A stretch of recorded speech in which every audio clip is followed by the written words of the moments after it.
రవికాంత్ వరంగల్ జిల్లా వ్యాప్తంగా కూడా అన్నదాతల యూరియా కష్టాలకు సంబంధించిన అప్డేట్ ఏంటి? గత బీఆర్ఎస్ ప్రభుత్వ హయాంలో ఏప్రిల్ మే నెలల్లోనే కేసీఆర్ గారు బఫర్ స్టాక్ మెయింటైన్ చేసేవాళ్ళు. ఇప్పుడు ఎందుకు బఫర్ స్టాక్ కాంగ్రెస్ సర్కార్ మెయింటైన్ చేయలేదు? దానివల్లే ఇవాళ రాష్ట్రంలో యూరియా కష్టాలు వచ్చాయని అనుకోవచ్చా?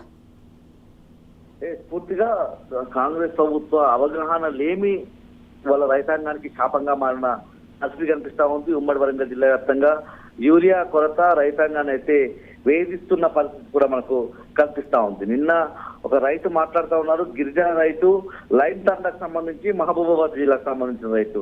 అంటే ఒక 45 రైతులు కలిసి ఒక ఆటోలో వచ్చి యూరియా బస్తాల ఆటోలో తీసుకువెళ్లే క్రమంలో భాగంగా తన ఆగ్రహాన్ని వ్యక్తం చేసిన పరిస్థితి. కేసీఆర్ ఉన్నప్పుడు అధికారంలో అంటే బీఆర్ఎస్ ప్రభుత్వంలో సీఎం గా కేసీఆర్ ఉన్నప్పుడు యూరియా సంబంధించి పిఎస్సిఎస్ కేంద్రాలు అయితేనేమి యూరియా విక్రయించేటువంటి కేంద్రాల దగ్గరికి రావడమే ఆలస్యం, కావాల్సినంత యూరియా ఇచ్చి పంపించే వాళ్ళు. ఎప్పుడు లైన్ల బాధ లేదు. ఈ చెప్పుల లైన్లు కావచ్చు, ఆధార్ కార్డు లైన్లు కావచ్చు, 10 ఏళ్ల పాటు ఎలాంటి ఇబ్బందులు లేకుండా యూరియా తీసుకువెళ్ళిన మేము ఒక 20 నెలల కాంగ్రెస్ ప్రభుత్వంలో మళ్ళీ అలాంటి తిప్పలను తెలంగాణ రాకముందు ఎలాంటి బాధలు అయితే యూరియా కోసం పడేవాళ్ళము అలాంటి కష్టాలు మనం చూస్తా ఉన్నాము.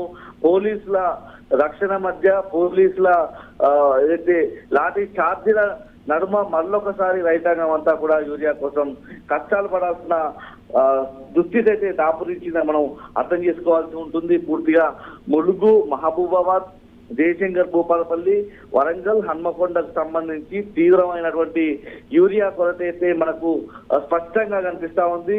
ఇక లెక్కల ప్రకారం కూడా మనం చూసినట్టయితే పూర్తిగా మహబూబాబాద్ జిల్లాకు సంబంధించి తీవ్రమైనటువంటి ఇబ్బందులు అయితే రైతాంగం ఎదుర్కొంటున్నారు. ఈ క్షణం వరకు మహబూబాబాద్ జిల్లాకు సంబంధించి పూర్తి స్థాయిలో పంట అంచనా ప్రకారం 40,000 మెట్రిక్ టన్నుల యూరియా అవసరమైతే ఈ నెలకు 15,000 మెట్రిక్ టన్నులు అవసరం కావాల్సి ఉండగా 586 మెట్రిక్ టన్నులు మాత్రమే మహబూబాబాద్ జిల్లాలో అందుబాటులో ఉన్నాయి. అంటే 10% యూరియా కూడా రైతులకు సంబంధించి అందుబాటులో లేని పరిస్థితి. ఇదే అంశాన్ని మంత్రి తుమ్మల నాగేశ్వరరావు కూడా వ్యవసాయ శాఖ మంత్రి ఒప్పుకునే సందర్భం అయితే మనకు కనిపిస్తా ఉంది. అంటే వ్యవసాయ శాఖ మంత్రి యూరియా కొరత స్పష్టంగా రాష్ట్రంలో ఉందని చెప్పడం వాళ్ళ కాంగ్రెస్ ప్రభుత్వ పని విధానానికి నిదర్శనంగా రైతుల పట్ల ఎంత ప్రేమ ఉందో, ఎలాంటి ఇబ్బందులు రైతులకు పెడతా ఉన్నామో ఆ ఒక్క మాట మనం ఉదాహరణగా కూడా చెప్పుకోవచ్చు.